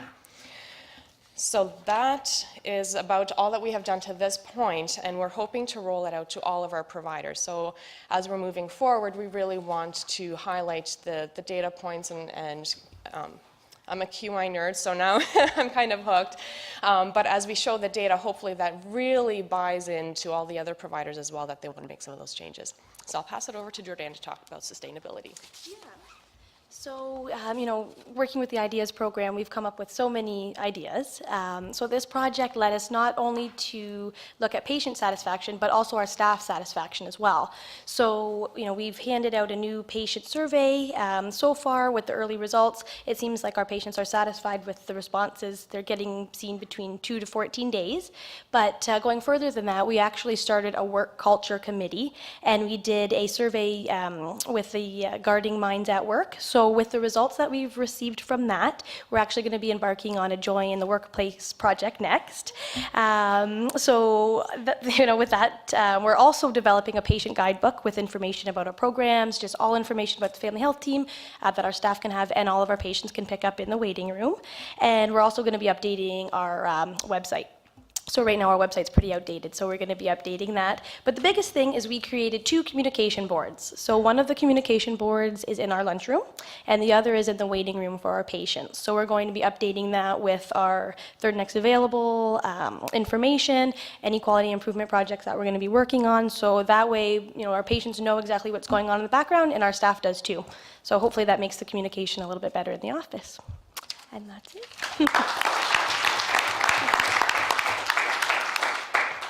I just slipped them a plate. It says, I will ask the audience first for questions. It was a used plate too. It was a used plate too. I wrote Yeah. All right. So just to give folks in the crowd a chance to ask questions, what are you curious about? You're a provider in this family health team. They come up to you and say, we want you to work more. Reduce access. What's your reaction going to be? Come on, don't make me. Luis, you're a provider. Well, what's your question to them? How would you react? Luis, we want you to work more shifts in the ER. Come on. What's your reaction? You can be honest. Yeah, I can. Yeah, please. I'm going to bust you out. Sure. So I'm just wondering why there's such variation between providers. Like, why would one person be caring for 3,000 people and one be caring for 1,500? Yeah, that's a really good question, and I think it's just provider preference. Some patients or some providers, they have different commitments with long-term care, so they have more patients with that sense that they bring rostered into our clinic, and it just depends on their schedule too. So some work, at the hospital, they're working outside hours, so their hours do vary. They might be in the office 3 days a week, some are there 5 days a week, some are half days, some are full days, so it just depends on the amount of patients that they can bring in during that time and how many people they want to have rostered. And I think part of it might also be having a hard time saying no. So if somebody's bringing in, I have 5 other people in my family, can they be patients of yours as well? And that's kind of how it started. Yeah. If I could just remind you to come up to the mic. All right, Agnes, and then I'm queuing up the panel. First of all, I found your project extremely interesting, so thank you again for sharing. How did you find you said you're looking at doing Joy in Work, yay, but how did you find your engagement in your workplace? Because it seems like you have people's attention. So do you find that there is already that culture of innovation and openness to improvement? Or did you have some challenges? We absolutely had some challenges, and I think when it came to the physicians, primarily at first, it was kind of like, well, we don't want to poke the bear, so we wanted to just start with one provider, and unfortunately that didn't follow through. So then, how do you say, okay, hey, I want to change how you work, right? It's not going to be well received. So when we went in with an open, like, hey, we're here to help, and let us know what we can do to help you. That's where the buy-in came. It's like, okay, you're not going to come in and tell me what to do. You're coming in to help me improve my workflow and improve my quality of care, and that helped with the provider perspective. In terms of the staff, and I think this is where the social workers were particularly keen, is they were struggling and asking, like, please help. Like, this is ridiculous that our patients are having to wait that long to come in and see us. So what can we do? So they were already very eager to buy in. In terms of, looking at our reception and our PN staff as well, these changes affect their flow as well. So as we're making changes in schedules or how appointments are booked, it affects everybody. So we wanted to engage everybody and kind of start that conversation.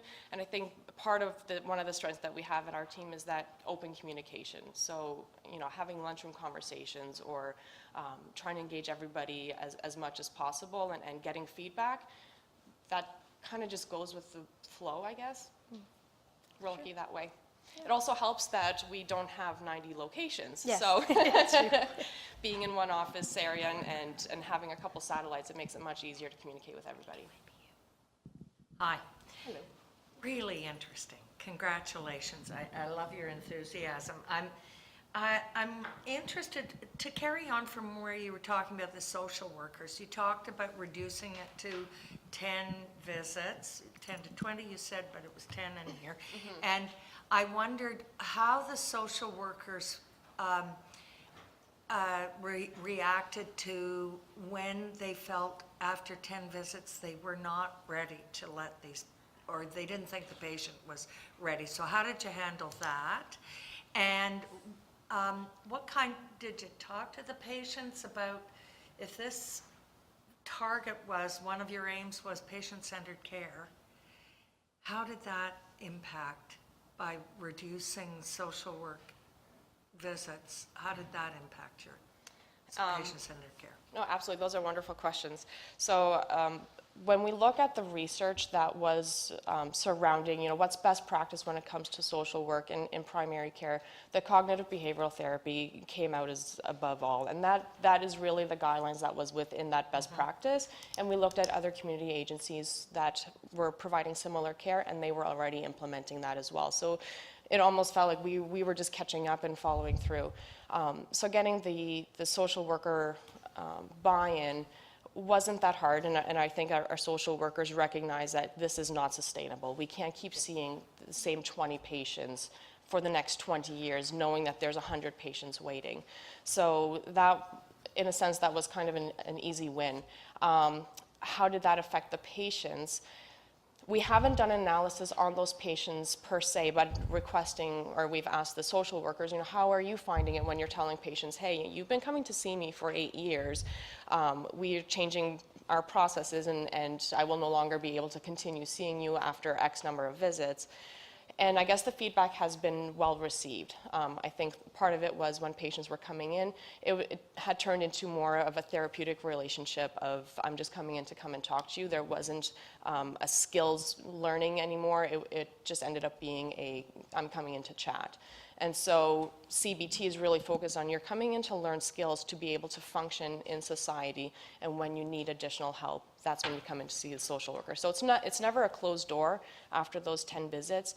They are invited to come back if they feel that they need it, having given some time to practice those skills. Okay, yeah. thanks. Danielle, I'm going to move us along. No. Sorry about that. You could see them at lunchtime. I will talk to you at lunch because I've got questions. We are behind, so I apologize. I'll remember that, Joe. All right. All right, so let's give a warm hand of recognition for this team while they get their... you could go up for the photo as well if you want. All right, we'll welcome Sunnybrook Health Sciences Center. We have Will, Aaron, Luis, and Sharon to tell us their story about improving care for geriatric trauma patients. So, I get the terrible job of having to be, the facilitator. So we are running behind, but don't worry, food will still be there. Whenever you're ready, sir. Thanks so much. So over the past 7 to 8 months, we've endeavored to improve the care for our geriatric trauma patients. Today we're going to tell you our journey of where we are today. I'm Aaron Watamaniak. This is Will Thomas Boas. We have Dr. Louise Deleuze and Sharon Romagnano as our core team. So literature suggests that trauma patients, or geriatric trauma patients, have a worse outcome than their younger counterparts with same or similar injuries. At Sunnybrook, we realized that our geriatric trauma patients were no different than the literature. In order to target this vulnerable population, we decided to engage in a project that would focus on improving functional decline and their functional status, and working with best practice guidelines that are already established for this patient population. When reviewing best practice guidelines, we realized that we actually had a fair amount of work that we could engage in. So initially, we actually wanted to decrease the mortality in this patient population. However, as we got into looking at mortality, it's a huge metric and very difficult to move from one small team. So then we thought, well, let's look at reducing functional decline in our geriatric trauma population. And then we realized we actually don't have a way to measure functional decline currently. So we then opted to say, well, let's see if we can decrease the length of stay of our geriatric trauma patients by 1 day. By November 2019, and that's our big aim statement for this project. We're just looking at decreasing functional decline by increasing their mobility status by this month. So we focused on mobility in our project here. Our current length of stay for this patient population is 10.4 days, and we're trying to get it down to 9.4 days by November. Perfect. So we process mapped the issue with staff, we developed a fishbone, and we identified possible interventions. We used a number of strategies to develop relationships with staff because we knew that that was going to be one of the most important parts of this project. We created excitement around this patient population, which usually there is less excitement around. And we used strategies like process mapping, crowdsourcing exercises, and dotmocracies to narrow down and engage with staff to come up with interventions. From these activities, we identified that lack of resources, so whether it was personnel or equipment, and patient refusal due to issues like pain, nausea, dizziness, vomiting, were the main barriers that staff identified. So we also wanted to do some baseline data to try and figure out, do we actually have a problem?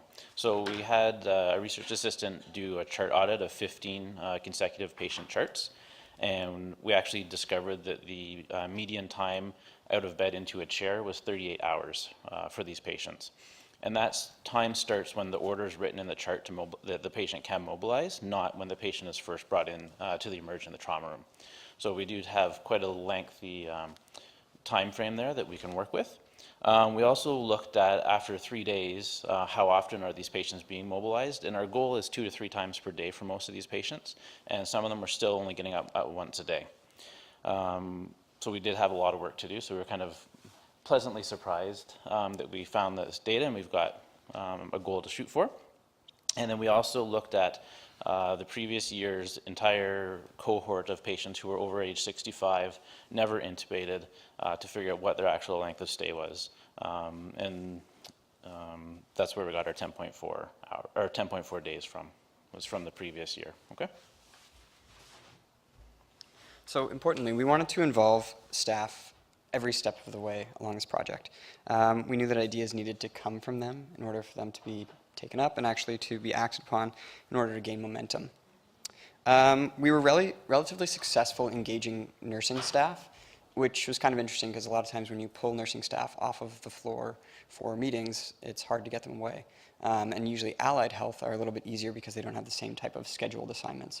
But this was actually the opposite of what we found. We would start an activity, and then in the last 2 minutes, a bunch of allied health would come in, and we'd be like, okay, well, we're done now. So we had some challenges getting the allied health involved, but we knew that mobilizing patients was far more than just a nursing responsibility.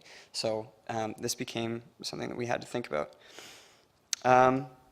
So interventions that we did generate ended up being interventions that involved including other support type personnel in mobilization. So we had nurses saying, we need PSP support to help mobilize patients. So what we did, as one of our first PDSA cycles, was engage some of the PSPs. We would print out a list of the geriatric trauma patients that we had for the day, usually only about 4 or 5 per shift, and then highlight them, identify who the nurse was caring for that patient, identify the patient's mobility status, and then coordinate with the PSP as well as the nurse to say, if you need help mobilizing this patient, here's your go-to person. This was actually pretty good, and the nurses seemed to enjoy this. There were only 1 or 2 patients that this actually was really helpful for. Otherwise, the nurses were able to accommodate mobilizing these patients otherwise. So over the course of the project, we had a lot of change happen to our core team. Sharon is no longer actually with Sunnybrook. And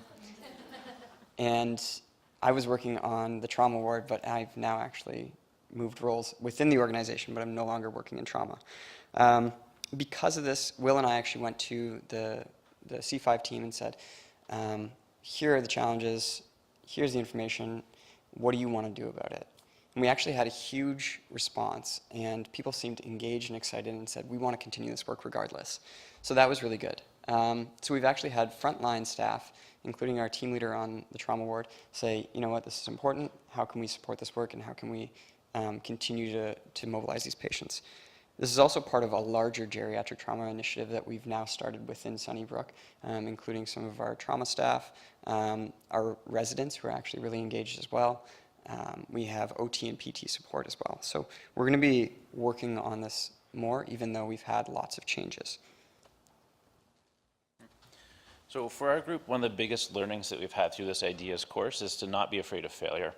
Having a good understanding of the PSA cycles and the process for them, it really gave us the courage to just start trying things and not worrying about, oh, well, what if this fails, then we'll lose all buy-in, when it's not, right? It's you try something, it works or it doesn't work, and you go back and look at it and try again. Also, given that hospitals are so complex and systems, it's really important for you to just start trying stuff, right? But you need to look at the evaluation and change it for the next round. We also discovered that getting a patient, a geriatric trauma patient specifically, out of bed 3 times a day is actually a very complex process when you look at everything else that happens on the trauma wards. We have a process map on our poster back there. It's the image at the bottom in the second column. And you can see there's all kinds of sticky notes all over the place. So it's quite a complex system. So the next steps, as we've mentioned, our group here is part of a larger senior-friendly trauma group that started up. It's being led by one of our staff trauma surgeons. So we have lots of kind of political power there to have the buy-in from the rest of the hospital for this. And there's lots of different groups: OT, PT, nursing. We have research assistants on our teams now to help push this forward.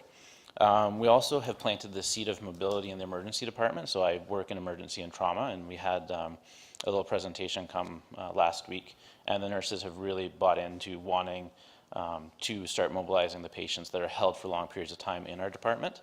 And a lot of the barriers that they just kind of were throwing out there without us even asking were very similar to what was happening on C5, the trauma ward. However, it's a little bit more pronounced in the ED because we don't have the support services. We don't have occupational therapists or physiotherapists that would help with some of the more complex, broken elderly patients. So yeah, although we don't have great data to share with you guys, we really have planted the seeds throughout kind of the whole trauma organization now for mobility and to be more senior friendly. And we're kind of just on that cusp of actually having stuff start to push and move forward. So we're very excited with what we've accomplished so far. So thank you. Okay, Danielle, since I stiffed you, you get 2 points. So it's a great project. Ross talked about this at the very beginning. He showed that slide about, what are common words that they see in presentations, and you talked about staff engagement. The projects, that's a general theme I'm finding, that all the projects are talking about staff engagement, but you talked about it a lot. And I loved your point about not being afraid of failure, and in fact, probably the amount of engagement that you did allows you to be resilient when you do have failures, that people still trust the process. The other thing that I really liked about your project is one great risk with any QI work, and this is something we've certainly seen with our ideas, is that what happens when the humans change roles? Ultimately, you want to create a process that can sustain that movement. And so, I love that you're here today, even if you're not part of it, and how you talked about kind of handing that over and setting that up for success. So I think, again, it just reflects the passion that you brought to the project. You talked about this a little bit, but I wonder if you could maybe just expand about how any of these learnings, you talked a little bit about spreading it to other projects or even to other units. And I'm just wondering if you can talk a little bit more about that. Sure, yeah. So when we started this, we thought about geriatric trauma patients, and we know that delirium is a huge cause for functional decline. So we were looking at kind of the deliriogenic type of causes that would keep patients in hospital or at least contribute to their mortality. So really, we have incredibly engaged staff physicians, which I think is kind of a rarity. But we have Dr. DeLuz here and one of our trauma surgeons as well, Dr. Haas, who's incredibly passionate about trauma patients, or geriatric trauma patients, which is fantastic. So the momentum will be going from this, which is kind of our starting point in our kickoff, and I think a really great introduction into kind of more advanced quality improvement skills, which will benefit kind of the next steps that flow from this, which I think are going to be looking at more functional decline stuff and looking at frailty assessments, nutrition status. So there's going to be a whole host of other projects that stem from this, but this is really the starting point. So. And then really quickly before I turn it over, so did you find that the other people that you worked with had a baseline knowledge in QI, or did you have to spend time orienting them to that? Yeah, it was a bit of a mix, depending upon where you went. The emerge nurses that we engaged last week, I'd actually got some of our professional development people to run a kind of going over an AIM statement and running a PDSA cycle with them a few months back. So they kind of had the baseline of how these things work. But I find at Sunnybrook, it's kind of peppered throughout the organization of QI. So, yeah. I'm allowed? Thanks a lot. I didn't really have a question. I do want to just commend you tremendously on this work and tell you that I love the term crowdsourcing for ideas. I love that, and I'm going to steal it and use it in Regina on Tuesday. Thank you. So thanks. I have to interrupt, though. I did steal it from someone else. What's that? I stole it from someone else. No. Take the credit. Take the credit. Yeah, take it. I'm terribly disappointed you didn't solve the tool for frailty. So get back to work. It's on our list. Yeah. Get to work. Yeah. And I'm interested in Dr. DeLuz. What did you take away from this experience, and what have you shared with your colleagues? I think for me it was I've been always focused in data, in more epidemiology. So for me, this all these past 6 months were like incredible because it was my first contact with quality improvement, and I just had an experience because I just started as a staff at Sunnybrook, and I was involved in I work with trauma patients in the trauma bay, so with very anxious to do a quality improvement in the trauma bay, and I in the beginning it was a total failure because I basically did not know the rules and did not. So it was huge learning, and I also had some contact with the C5 people on the ward there. And it's that people they are passionate, right? Yeah. Lots of like impediments, but I'm pretty sure that this is going to move forward. And this is a big project, which is going to be involving nutrition, frailty assessment, delirium, and so on. So huge learning, and I'll be it won't be my primary focus at Sunnybrook, but I'll be working with the group, and very good. Thanks. All right, thank you so much. So you're going to get your certificate from Shauna and then your photo while we're going to continue the same theme of helping people rehabilitate. And we're going to hear from the Toronto Rehab Center, specifically at the Bickle site, with Bisaki, Pema, Elizabeta, and Jillian.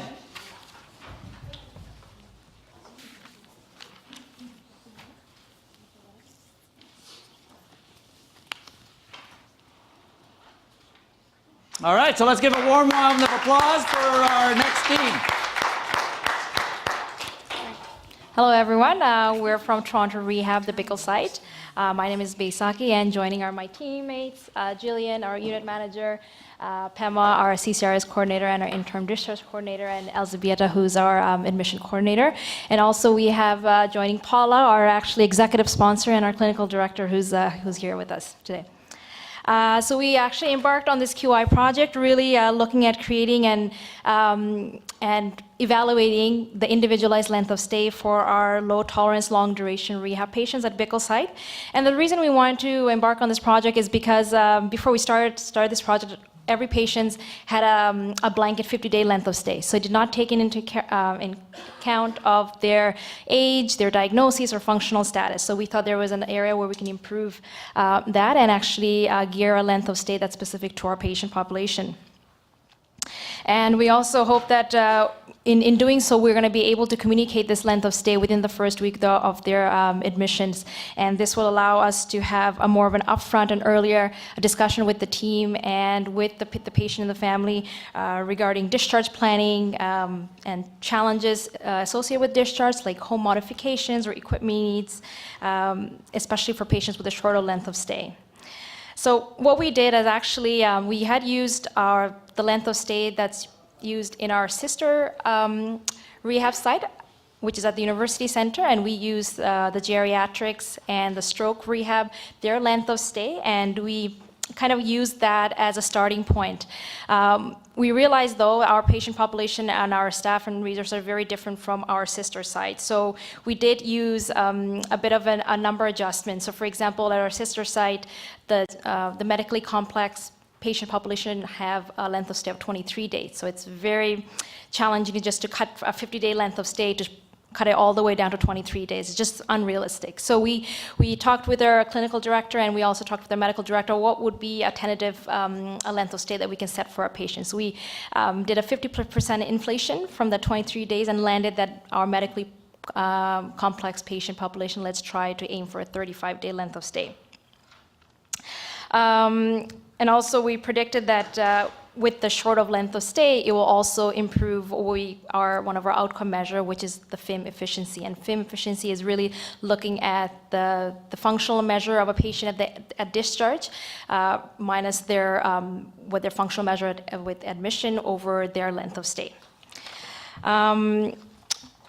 We actually did a baseline data analysis over 1 year of our patient population, and we did it for all patient population, but just specifically for this project, we focused on our medically complex. And the FIM efficiency the baseline was 0.73. So this leading to our aim statement that we hoped by end of March 2019 that we're going to see an improvement in our FIM efficiency, partly because we are hoping to reduce that length of stay. So we did a couple of diagnostic tools for our project. One of them is the DIVA diagram, and another one you engaged our frontline staff to create a fishbone diagram, and where we noticed a couple of areas of improvement where we saw that we don't really have a standardized length of stay for our patient population. And also the FIM, the functional independent measure that we were collecting was not accurate, untimely, and also it was done on paper, which is quite inefficient. Also, we've had quite a lot of new staff joining our team, and a lot of the staff are not trained in the FIM. And also, we don't have any standard processes in place to actually determine that length of stay and even communicating that length of stay to our patients. So based on our diagnostic journeys, we decided to launch our first PDSA cycle on January 14th of this year. And actually we did it and we had a number of conversations with our QI advisor, Joe, as well, that we actually did it for all our patients. So in our LTLD, we do have other other than medically complex. We have strokes, we have brain injuries, we have cardiac. So we did it for everybody, just so that we don't have two different processes running at the same time, just to eliminate confusion, both for the staff and for the patients. So we don't want to have like a part of our patients getting 50 days, the old length of stay, and part of our patients just getting 35 days. With the length of stay that we created based on our geriatric program can be actually seen on our poster if you want to have a look at that later. And a couple of the change ideas that we identified from our driver diagram was the creation and prediction of the length of stay based on our baseline data. And then also we have now collecting the FIM no longer in paper copy. We're doing it electronically, which is really helpful because now it also spits out a daily reminder to our unit manager of when a FIM is being overdue or when it needs to be done by our staff. Also, we have a daily reminder at our safety huddle board by our manager as well, who reminds which patients their FIM needs to be completed, and it's usually done by the nursing, occupational therapist, and the physiotherapist.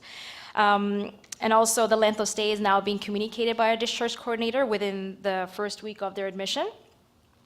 And also we actually created a standard work to determine that length of stay based right from when a patient is admitted to when their FIM is completed by their 4th day to when their discharge date actually is communicated to the patient family member in person by the discharge coordinator, and also written in a whiteboard by their patient bedside. And we also created a discharge tracker, which is tracks the patient's actual length of stay versus what we're actually predicting their length of stay. And it's actually we're actually using that in our interprofessional rounds, and our discharge coordinator is actually validating that with the team to say, hey, this patient is medically complex and we're aiming for 35 days. Does that make sense to you? Or do you think we need to change that number? And that obviously facilitates some of the earlier discharge planning that I was talking about. So as I said, our PDSA cycle started in January 14th, and we have some very preliminary data. We don't have enough data to put into an SPC chart, so we just did it in a chart format, which is actually on our poster. So it's tracking the 2 process measures that we are measuring. The first is the percentage of these admission FIM that are being completed by the 4th day of admission. And the second is the percentage of our patients that are getting the admission letter within the first week of their admission. And actually, this process measure data is actually highlighted in our safety huddle board, which is actually right on our unit. And we're actually using a calendar with green and red markers, which basically a red marker would show, oh, this patient's FIM was not completed by the 4th day, and a green marker would show, or a green coloring of the date in the calendar would show that, yes, this patient's FIM was completed. And same data was collected for the percentage of letters given to the patients. So what it showed that initially in our first week only had 17% of the FIM completed, but in the 2nd and the 4th week we had 100% of FIM completed by the 4th day. The 3rd week we had the flu outbreak, so we had no data at that time. And then the reason we had the staff kind of come together actually to get those 100% completion is because the staff really felt the importance of this, of having a right length of stay for our patients so they stay in our program for the right length of time. Our next step is obviously to continue to run more of the PDSA cycle so we can have more data in our process measures. And also we are hoping to identify in PROTA chart of the factors factoring into why like percentage of admissions FIM not completed on time, or why the admission letters are not given out on time as well. And another thing we want to eventually look at is what our eventual actual length of stay is versus how much it differs from our predictive length of stay. And I just said we really kind of guesstimated that inflation factor of 50%. The geriatric length of stay there is for medically complex patient is 23 days, and we just kind of inflated to 50% to have it our length of stay, but we're not sure if that's an accurate number to be aiming at. It could be higher, it could be lower, so that we have to look at further. And also we were trying to look at our balancing measure as well, which is to see the percentage of our patients who are returning back to acute care after 7 days of discharge. Just because discharging this patient home soon, does that have any implication if they are going back to acute care when they go home? So some of the challenges that we found, obviously, we realized that starting the data collection earlier is important, and also trying to redesign a core function in the middle of our renovation and having to move our units multiple times is also a challenge. And also we're doing dual data collection. There's a data that we report to the ministry, which is the RAI MDS for funding. And then we're also asking the staff to do another set of data collection that's specifically for this, creating a length of stay and to measure program efficiency.